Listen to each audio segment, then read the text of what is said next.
Ladies and gentlemen, as I always like to say with our traditional SMB Nation webinars, it's midday-ish on the Pacific coastline, mid-afternoon-ish on the East Coast, early evening in parts of Europe, late evening in other parts, and very early morning over in Asia. So thanks for joining us as usual. And of course, it wouldn't be a webinar without some housekeeping up front. Let's do the housekeeping, then I'll give you a couple of updates. Housekeeping, use the questions feature to ask your questions. We want lively interaction. Today, the topic is verticals with a tip of the hat to the telephony side and things we can do to make that a vertical focus. There is a handout, so over on your control panel, drop down and grab your handout. I think there's going to be a couple poll questions, one poll question coming up a little bit later. And now for the good stuff. I am still here in Vegas. I have not heard from you guys, which is fine, but I'm at the Cisco Partner Summit. I'm actually in my Airbnb right now, so I could get a decent connection and less noise. But in any event, in Vegas for about another 24 hours. And then next week on Wednesday will be our MSP Tech Talk on blockchain. And then it's the holidays for the US with Thanksgiving. And you'll find me at NextGen around December 8th, 9th is the next conference I'll be at with Carl Palachuk and a few others. Oh, one last thing is click over, if you don't mind on screen too, to the SMB Nation site and click through on the Small Business Saturday contest. So we're only about 8 days, some odd 8-9 days out from that becoming a reality. Small Business Saturday with SMB Nation. Now that said, let's jump into the good stuff. So Joel, you and I go back to we were reminiscing. We met in Vegas and back in the good old days, as it were.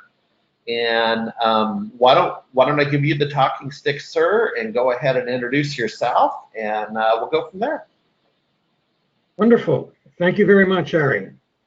Actually, the last time we met, we were doing a live seminar in Las Vegas, and I had laryngitis that was so bad that I actually had to have the bartender, we did have an open bar, made me a cream de cocoa and club soda, which actually helped my throat and allowed me to be able to do the presentation. I think shortly thereafter, I had no voice at all, but it worked, and we got through it. Yeah. All righty, so yeah, let's jump into the good stuff, man. All right, well, thank you to everyone. Again, my name is Joel Maloff, and I am the Senior Vice President for Strategic Alliances and Chief Compliance Officer for Phone.com. If you're not familiar with Phone.com, I will fill that in a little bit later, but the important part of this talk today is that we wanted to discuss verticals and how this can be an added value, an added source of revenue for MSPs, systems integrators, and so forth. Just as a point of fact, I do welcome questions throughout. So if you do have questions, Harry, what's the formula for submitting questions? Yeah, so they'll use over on the right side your control panel for GoToWebinar. Everybody has the questions drop down, and go ahead and submit your questions there. I will read them, Joel, to yourself. Right. And I am just unlocking the pane so I can see the questions better. So fair enough, Joel. Great. All right, so here's our agenda as I hope to cover. And again, as I mentioned, we don't need to wait until the end for questions.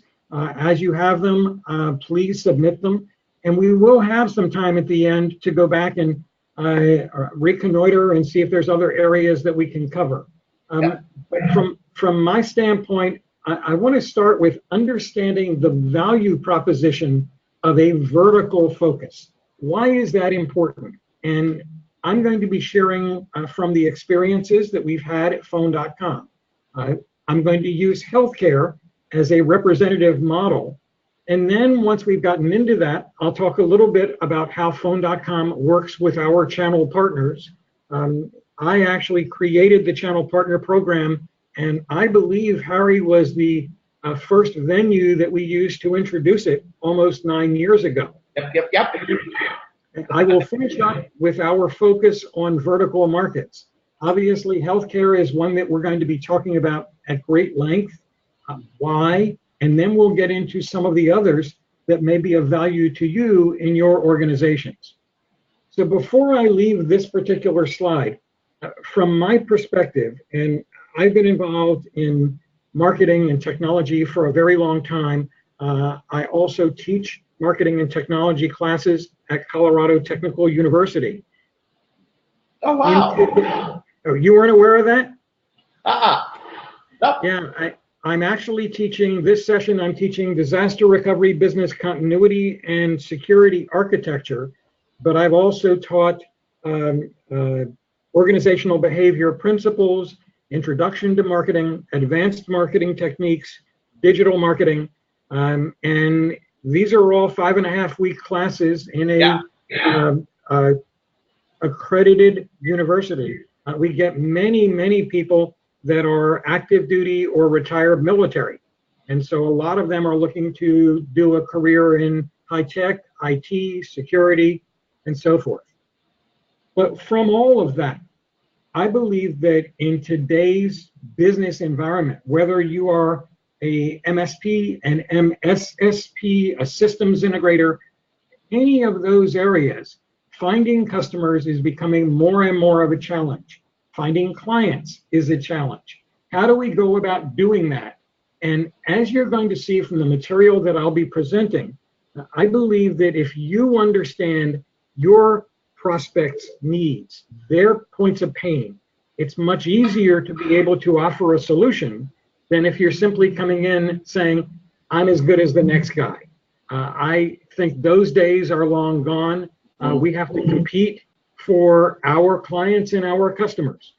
So with that, let me talk a little bit about what we found. This is an example of some real quotes from a customer. Phone.com is a hosted PBX cloud-based service provider. About 2 years ago, one of our customer service people got a request from a customer for us to sign a BAA. Well, as often happens in my company, when people don't know what that is, they send it to me and I figure it out. Well, it turns out that is a requirement for healthcare professionals who need to be accredited for HIPAA compliance. And so, to make a long story short, we evaluated it. We determined what we needed to do. We found an outsourced partner that actually streamlined our ability to do it. And today, I am now the Chief Compliance Officer, which is one of the first things you have to do if you're going to be HIPAA compliant. Who is the stuckee, the person that is responsible? In our case, that's now me. And in a little less than a year and a half, I have created more than 440 business associate agreements. Okay. What is that? Yeah, we'll get into that in a little bit. But I have quite a few competitors, companies like Ring Central, 8x8, Vonage Business, Jive. In this case, this is a customer that came to us. The customer was with Ring Central. Their website indicated not available for providing a business associate agreement for any customers with less than 20 lines, which this customer said that seems a little silly because the requirements are still the same. The bottom line is we do not have any limit on the size of our customers. And for that reason, we've seen a tremendous influx of smaller customers like mental health professionals, psychiatrists, psychologists, counselors, because we are willing to accept them. In addition, I made the decision that we do not charge for HIPAA compliance. Some of my competitors do.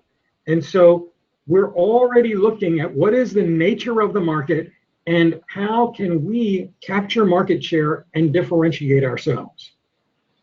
So let's back up a little bit. This is just some information. I'm not going to read this all to you, but the bottom line is that this general counsel legal organization indicated that organizations that are responsible for compliance with HIPAA and high-tech, and these are two separate acts that define how data and communication should be handled.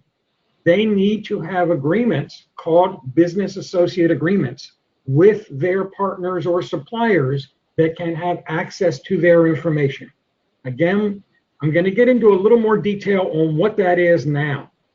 A business associate agreement ensures that patient information, or what is known as PHI, protected healthcare information, is in fact protected and prevented from falling into other hands. But one of the questions you might ask right away is, well, you're a phone company. I mean, how do you have information that might be possible for a breach? Well, think about it. Voicemail, texts, MMS, SMS text, call recordings, faxes, all of these could potentially contain protected healthcare information. So if my customer is a covered entity, and the covered entity is anyone that creates PHI, protected healthcare information, that includes prescriptions, diagnoses, patient records, that is a covered entity. There is also another category called a business associate, and those are organizations that do not create PHI, but rather handle it. So that might be a billing company, a management company, and so forth. What is important is that we had to learn about all of this. I get inquiries every day, and quite often I will ask the potential customer, are you a covered entity or a business associate? About 25% of the time, they have no idea what I'm talking about. Another 10% of the time, they have it wrong. And so that actually makes sense because they only deal with this with a very small number of partners. I'm dealing with over 400 of them. And so I've had to learn it. I've had to become very agile. And the partners that I work with have the opportunity to bring us those kinds of customers, and those kinds of customers generate significant revenue. Joel? Yes. Yeah, two things. I have a question from Keith Nelson in Southern California, and then Jenny, if you could go ahead and tee up the poll question after we answer this question. So Keith Nelson asks, is there any carryover to PCI compliance? Excellent question. The answer is that they are both separate. So you've got a variety of other regulations like PCI and Sarbanes-Oxley, GLBA. The answer is no, they're not directly related. If you are handling, in the case of PCI, you're handling credit card data. And so you've got to be compliant with PCI standards. But that is not something that HIPAA explicitly requires because they're not dealing with credit cards, they're dealing with protected healthcare information. And a credit card doesn't fall into that category. Obviously, organizations want to do both, but that's not something covered by HIPAA or high-tech. Okay. And sir, we have the polling question up. The question is, do you currently have healthcare clients and customers? Yes, no, I don't focus on specific industries. If you're joining us late, while you're completing the poll, a couple of shout outs. Use the questions feature such as Keith Nelson did on your control panel to ask questions. There's a handout. And I guess just one reminder at this break, Small Business Saturday contest, go to smbnation.com. You'll see the information. Please join. All right, Jenny, why don't we close out that poll?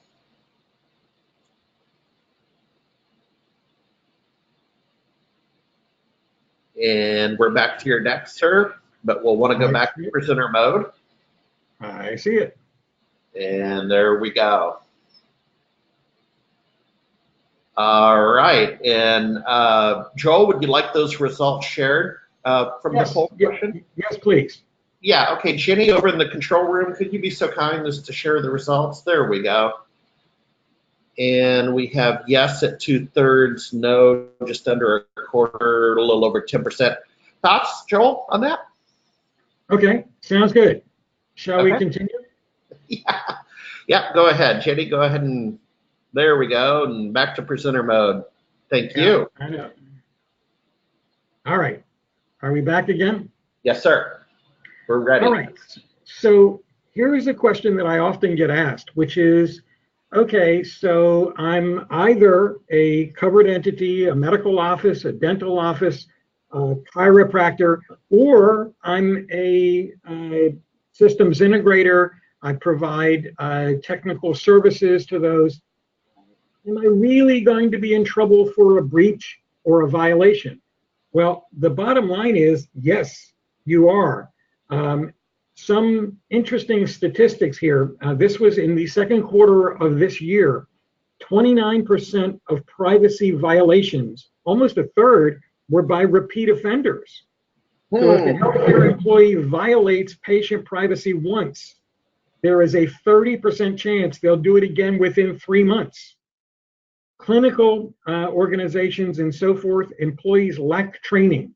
78% of staff lacked proper data privacy and security awareness. Now, I'm going to throw out a trivia question for you. You don't need to respond to me, but HIPAA actually falls under the Federal Department of Health and Human Services. But what's really interesting is that the specific office that is responsible for HIPAA is probably one that, unless you know it, very few people could even guess it. Harry, I'm going to pick on you. Can you guess what office under Health and Human Services is responsible for HIPAA compliance? Oh, Health and Human Services. Man, you are picking on me. Yep. HHS. Right. HHS. God. I'm going to give you the wrong answer. What? Housing. Giving you the wrong answer. Well, and that's okay, because like I said, 95% of people would have no idea. It is actually the Office of Civil Rights. Oh, yeah, John Benjamin is on. Yeah, John said OCR, Office of Civil Rights, John Benjamin out of Seattle area. Thanks. Ken Edwards gets the Department of Agriculture. Go on. Well, and if you think about it, it actually does make sense, because HIPAA is protecting your rights. Yeah. What is interesting too, we don't yet have it here in the United States, although California is planning on introducing something equivalent to GDPR, or the General Data Protection Regulations from Europe. Yeah. And so that is going to cover similar areas. I've investigated our responsibilities behind that. We primarily do business. We don't do residential. And whereas GDPR is designed to protect individuals, consumers, not business organizations. But that's coming. We're going to see greater and greater emphasis in these areas. So there are other issues. For example, legacy phone systems may have outdated operating systems in medical facilities without proper security controls. Misconfigured telephone systems can be a risk attack vector that needs to be addressed. They might not even be thinking about them these times. 85% of healthcare professionals practice BYOD, bringing their own device. Yep. Well, from a security perspective, if you circumvent the perimeter security and bring a device in or take information out, that is in fact a violation of HIPAA requirements. Even when systems data is wiped out from devices like cell phones, tablets, and database devices in a medical setting, that still poses a significant risk. Hardware hacking is an area that has an alarming number of organizations simply not prepared. Hopefully what you're getting as I'm going through all of this is you know more about IT and security than many of your clients or customers. If you have the ability to focus in on the pain points in healthcare, this can be very profitable for you. As I mentioned earlier, in addition to covered entities, hospitals, clinics, private practices, anyone that provides diagnoses, prescriptions, and so forth, there are others, and those could include organizations like ours. We have a business associate agreement with our colo facility and with others. We have to. If we are found to be negligent, we in fact can be fined. Billing companies, IT service organizations, transcription service providers, all of these are in fact covered by HIPAA, whether it's voicemail, call recording, faxes, SMS, text, and so forth. All of these are potentially containing protected healthcare information. So back to the business associate agreement. Why do you need one, and why do you really want one?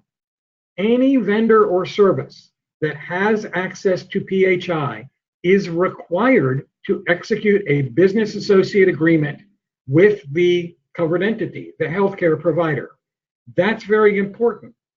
One of the responsibilities that comes from attempting to be compliant with HIPAA and HITECH is that we are required to train all of our employees on the policies and procedures that are appropriate. So whenever we add new employees, I am responsible for setting them up in our portal, assigning them the materials that they need to read, and then have them go through and certify that they have read and understood them. If something happens, we are still showing best effort to be compliant. Breaches may occur, but it's more a matter of intent than being an absolute. We did have one of our employees who was in the US on a green card that was concerned about signing those, because what if something went wrong? Maybe they would revoke their green card. I checked with our advisors and was told that as long as he read and followed the agreements and indicated that he was fine. Unless, of course, he is sending all of our customer data overseas. That would be a little different, and that's clearly not the case.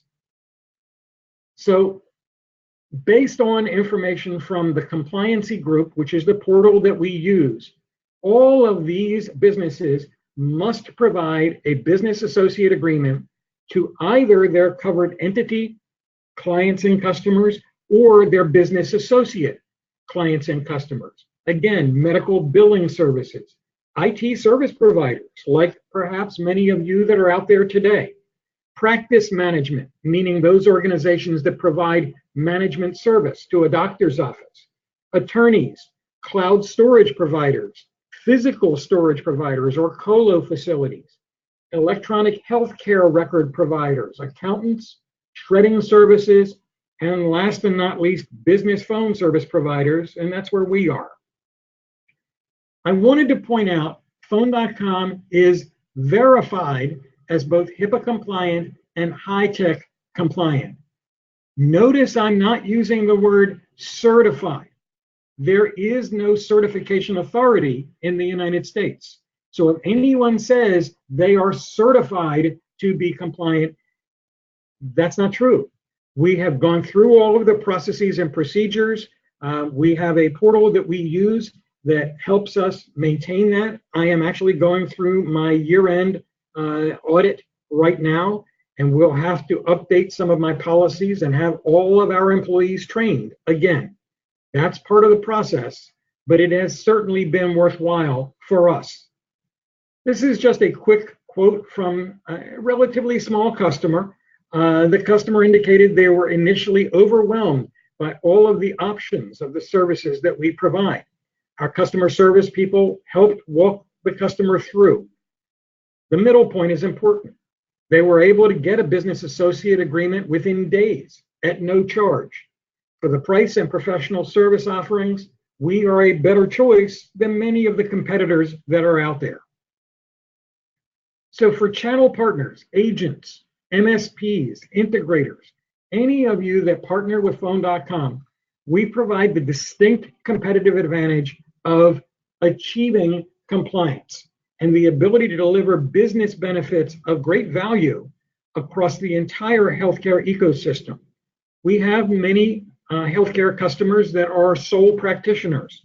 We also have many that are business associates, that are billing companies or software companies and have several hundred employees. We deliver all of those. So here's a question for you. Could you and your suppliers pass a HIPAA audit tomorrow or today? We certainly can help with that. So just some thoughts about Phone.com. We offer a secure, HIPAA compliant VoIP phone system for healthcare professionals and business associates. We have more than 30,000 business customers across the US and Canada. Our service works on both iOS and Android, PC and Mac, and we have a large range of compatible desk phones, including conference phones. We do offer business associate agreements at no additional charge. So are there any questions to this point? I've got a little bit more that I want to cover, but anything else? Go ahead, Harry. Well, so we have, let's see, Bryant Wallace just saying, can I have a copy of the webinar? Yes, it's being recorded. He also goes on to say, awesome information, and it truly is. Have another individual asking, what are the most common types of business associates that unknowingly violate HIPAA laws? Can you give an example or two? Sure, and let me actually answer that in two parts. Okay. The largest single fine for a healthcare professional, this is a covered entity, was for a dentist, and it was $1.5 million. And that was because they were repeat offenders. They had been given information on where they were not compliant, and they failed to comply. In other cases, as I mentioned, it could be a billing company. If the billing company does not have a business associate agreement with the covered entity, and there is a breach, someone discloses patient information, they can have fines. In addition to that, there are other areas that might be of concern. In the HIPAA policies that I was required to create, there are specific provisions not to use patient information for marketing purposes. And so let's say for a second that management or billing company was trying to market other services to those customers. That would be a violation. In all of those cases, there must be a breach that is identified. There are specific provisions for reporting a breach. So as an example with Phone.com, if we had our servers hacked, I am then required to notify all of my HIPAA customers that have a BAA that we had a potential breach, whether we know it or not. If I don't do that, that is a violation. In the almost 2 years that I've been doing this, we only had one situation that was a possible breach, and it turned out not to be. It happened to be one of our customers said that their patients were getting unsolicited calls, and it must be coming from us. It actually wasn't us, it was their management company, and they misrepresented themselves. So we were not involved in that at all. Mm-hmm. That's a long-winded answer. I hope that helps. No, sounds good. That's what we have on that. John Benjamin had to run, but he said great, good stuff. So thank you, John Benjamin. Let's continue. All right. So just a little bit more about Phone.com. We offer a unified business communications and collaboration in the cloud environment. Probably the most important thing for me on this slide is that we are innovative. We are relatively small compared to the much larger competitors that we have out there, but we have an extremely adept environment. We try to be very flexible, very professional, and scalable. And that's proven to be very effective in our targeting of these markets. This is just a little bit more about us. Obviously, our brand name is very powerful. The short story of that is that the brand name came first. The domain name was owned by one of our board members. We determined, well, we're not going to get the price we want to sell it. Let's build a company. And we did that. As I mentioned previously, we have 30,000 business customers. We have over 400 channel partners across the US and Canada today. We are very much API centric in terms of integrating with our partners. This is just a little representation of how we see APIs being critical for all of our future services. I'm not going to read these. These are the nice to haves, but people are saying good things about us. We may not be the most well known, but we try to deliver very high quality service. A little more detail. As I mentioned earlier, we have mobile apps for both iOS and Android. Yeah, before we get into this slide, there's a lot to unpack here, but another individual has asked, before we get too far afield, how do you deal with doctors that use their own devices? So let's hit that one head on again.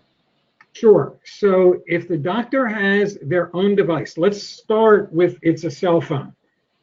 They want to use their own cell phone, that's fine. But where we are responsible as phone.com, it's defined in the regulations as data at rest. So any data that is stored on my servers, like fax or voicemail or otherwise, I am responsible for protecting that. Once it leaves my system, it is referred to as in transit, and I am no longer responsible for that. That then becomes the responsibility of the doctor to ensure that their mobile device, in fact, has virus protection and other security measures. But that has now left the demarcation point where I am responsible for it. Okay, very good. All right, let's unpack this slide you have up here. Yeah, I'm not going to read everything to everyone. We offer all of the services that a traditional PBX or a cloud-based PBX provides, but we are focused on being more innovative. We have a video service that we offer that is based on a technology called WebRTC. It does not require any download of a client. Right now, it uses Chrome, Firefox, or Opera. Neither Apple nor Microsoft have supported WebRTC, although, interestingly enough, the Microsoft support desk actually uses it, and you can see their video, which was amusing to me. But bottom line, we've got all of the features and functions anyone would want. Our concept, this is just a screenshot of the mobile device. This is a screenshot in the bottom of our soft phone that we call Communicator. We want to be able to address the needs of our customers with any device with mobility, agility, and functionality. You know, again, I'm not going to spend a lot of time on this. We like to go fast track with our innovation using an agile environment. Just some sample API potential use cases. We have the ability to integrate with our core capabilities, generating calls, send or receive SMS, creating contacts, programmatic access to PBX functionality, like adding numbers, devices, call handling rules. We have some extremely powerful call handling rules that are accessible via our portal or via APIs. And again, I'll skip over to the right. We connect to other business applications. If anyone is not familiar with Zapier, that's an interesting system. They create what are called zaps, which allow you to integrate.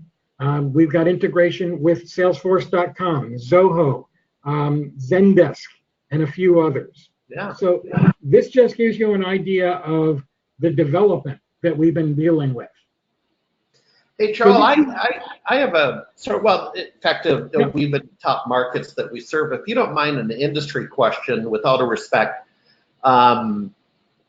part of my job, and I wear a lot of hats, and so part of, one of my hats is an analyst, AKA typist. I explained the other day to someone down here that at the end of the day, I'm really a typist. But answer me this. Earlier this week, and again, I would consider it a different market, but Cisco announced a UCaaS play here at their summit.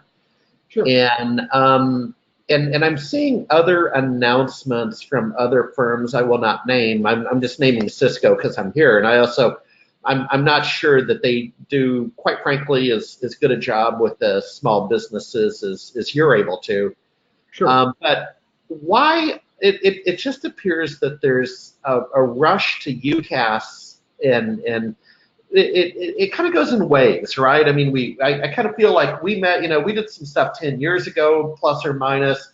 It kind of goes in waves. What's driving it right now? Is this the last frontier for MSPs? But why is everybody talking about this, man?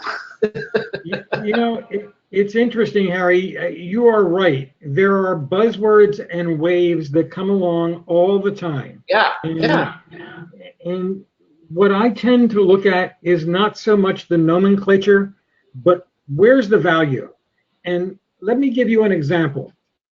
I will assert to you, I don't have the specific stats to back it up today, but I will assert to you that probably 40% of small businesses from 1 to 200 users in the United States today cannot even spell voice over IP, let alone go searching for it. They are sitting there with a 10, 15-year-old NEC Mitel PBX that's been serving them just fine. They've been paying AT&T or Verizon for phone lines, and it works. There's no problem. They have no idea that they could be paying half the price for more services and greater reliability because they're not looking. And my point to your audience and all of your members is there's real opportunity there to help organizations. And I view sales as not the dirty word of people trying to get you to buy something you don't need, but rather as people who are solving problems that you may not even know exist.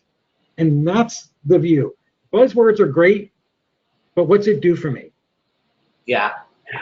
All right, let's take on top market. You've answered my question. It was just a curiosity. Sure. Top markets. Let's talk about top markets. Well, and so for us, healthcare is our number one focus in a vertical. Our second is legal. We have a large number of law firms and independent lawyers that have come to us.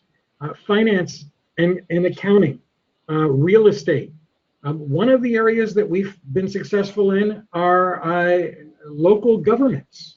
For example, the city of Newark, New Jersey, the city of Fate, Texas, they use phone.com. For Newark, we replaced Verizon, and we cut their bill substantially. There are others, nonprofit organizations. And so it's not so much an argument, but the premise that I would put to your members and the attendees and those that listen to the recording are that if we do the same thing that we've done with healthcare in this talk, and we take legal or real estate or finance and accounting or local government, and we really learn what is it that is important to them, and then approach them as problem solvers, coming with solutions to address their concerns, we will be able to capture more market, generate more revenue, reduce churn, because we're going to keep them satisfied. That's the idea behind a vertical focus. Healthcare for us was the start. It's certainly not the end. Question for you. If you could go back to that vertical slide, please. Sure. I do have a couple questions queued up, so we'll get to those. But this is my own question on the vertical slide that had call centers listed. So I've recently had an interesting experience in my travels about call centers, and I won't bore people with all the context as to why I'm interested in call centers, but it was a conversation with an individual. She's in the cruise ship travel industry. So apparently that area still has legs in terms of travel agents, right? It doesn't, you can't just Expedia some of these canal tours and whatnot. So there's a value add from the travel agent. And she is now a manager for an agency that serves the major lines in the call center space. And they have, it's also, and you can help me out with the words here. It's also, I'm going to say an involved purchase is, there's a better word than that, but when the husband and wife call this call center, they have 20 questions about the cruise, right? It's not just a slam dunk to book the cruise and repricing and all this. And then what I was going to add to that is now that I've been kind of made more aware of that call center activity, I swear, like on CNN and MSNBC and the cable news channels, the only travel segment advertising are cruise ships. I never really paid attention to it, but it's always Viking and Norwegian, and you know what I mean? And so there's something there. And I just share that with you, that if we have attendees today who are thinking in terms of verticalization and you listed call centers, you know, I don't know about all the crank calls we all get every day that annoy us, but the cruise sector of travel has got legs, my friend. You're absolutely right. And most of the call centers that you're talking about and that we're talking about are inbound. They're not the outbound annoying calls. But Right. Here's something to think about. With a traditional PBX, you have a physical phone system sitting in an office, and you have a sweatshop. You've got a room of people. In today's environment, with a hosted PBX, you can have people working from home. They can be anywhere they want to be, and it looks as if you're calling the same system. That's the beauty of a cloud-based system. You don't need to have multiple PBXs. You can be much more extensible using these kinds of services. Yeah, and actually such was the case with the example, the use case I have, that because they're 7 by 24, literally, except Thanksgiving and Christmas Day, the Saturday Sunday shift apparently does work from home, right? Yeah. So to your point, and it's seamless. But hey, we have a couple questions lined up. That was my own question. Let me get back to this. So we have a gentleman, back to APIs. A gentleman says, I read an article that said APIs have the potential to solve all the interoperability problems with EHRs. Yes. Phone.com looking at integration with any of those vendors? And help me. What's EHR? Forgive me. Electronic healthcare records. Okay. And that's a great question, but we are not exploring that at the moment, because the EHRs would go between healthcare facilities or the patient. And right now, that's not within our scope. However, if someone came to us and said, we'd like to work with you for an API on transporting EHRs, we would certainly consider it. And what I would do is firstly see for those companies that are handling EHRs, are they connected with Zapier? Because if there's a Zap, then I can integrate with that in a very short period of time.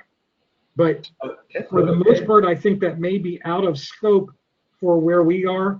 But if it gets into scope, yes, we would do it. Okay.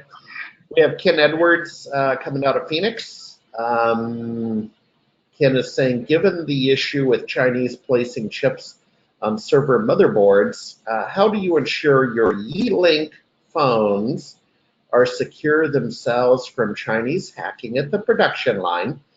And then he goes on to say, can we use other brand phones with your system? Okay, so that's a two-part question. Let me answer the second one first. We support a wide variety of phones. Okay. They include Polycom, Cisco, Panasonic, and we do absolutely support and use Yealink, which are from China. And if you're asking, have we examined every phone to determine if there isn't any illicit chip in there? Not really. However, we do provide what we call secure SIP, which is the ability to have encrypted communications. That works both on our soft phone, which is obviously not made in China, that's made here. Well, maybe in India, but it is ours. And if you were using a Yealink phone and it had our secure SIP turned on, that voice session would in fact be encrypted. Beyond that, if there are illicit chips in there, we are relying on our suppliers to ensure that that is not the case. Okay. Best answer, but it's the truth. Yeah. So folks, what I want to do is I want to do a cattle call for questions out there as we, Ken Edwards, by the way, says thanks. And Ken, thank you for asking those questions. Last call for questions. Joel, do you want to go to your contact screen again, and we'll see Sure. what we can bring in. And folks, there is a handout over on your control panel. Please download the handout. So Joel, people are going to be reaching out to a generic email or your personal email for more information. And just to dovetail on that, as I mentioned earlier, I am also responsible for the Channel Partner Program. We would be delighted to discuss our program with any of you. If there is interest, please let me know. Either of these will get to me. Yep. That sounds good. Well, I think we're clearing the deck and we can get everybody back to work on time. So folks, next Wednesday, MSP Tech Talk on blockchain. We also have the Small Business Saturday contest underway. So Joel, super good to catch up with you again. Let's get you back. I mean, I think there's a deeper dive on some of the compliance topics, my friend. Happy to do it. Thank you very much, Harry. All right, Jenny in the radio control room over there, thank you for running the polls. And with all due respect, I'm gonna scamper back over and do my day job over at Mandalay Bay. Thanks, Joel. Thanks, everyone.